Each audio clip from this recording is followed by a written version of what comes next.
Welcome to day number 2 of 12 Days of Itchy Tasty, a series where I go over 12 random games that I find on various websites and I tell you about them one day at a time, all the way leading up to Christmas. I love roguelikes, okay? And a horror-themed roguelike is so far up my alley I can practically feel it in my small intestines. So what is NECROKING exactly? Well, it's part deck builder, part auto battler, part real-time strategy combat, and part turn-based combat.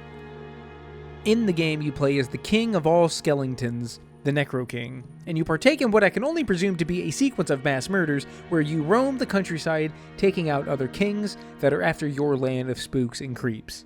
As you wander across the land, you'll use up supplies in hopes of gathering new troops that you can add to your deck, merchants that can sell you useful items, and obelisks that you can use to create new units altogether.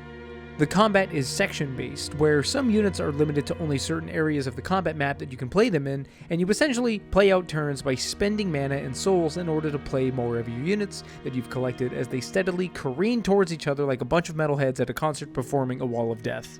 If that sounds like a good time to you, then you can get NECROKING on Steam right now for like $5, but if you're watching this at the time of its release, maybe wait a few days, because the Steam sale is right around the corner, and I think that I got this game for like 90 cents.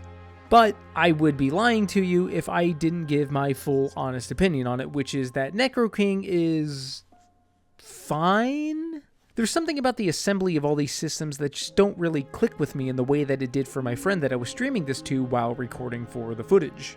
The entire package is filled with bunches of mechanics and systems that do cohere together, but less with the elegance of Legos and more with the unsatisfactory nature of superglue. But that's just me. You do you.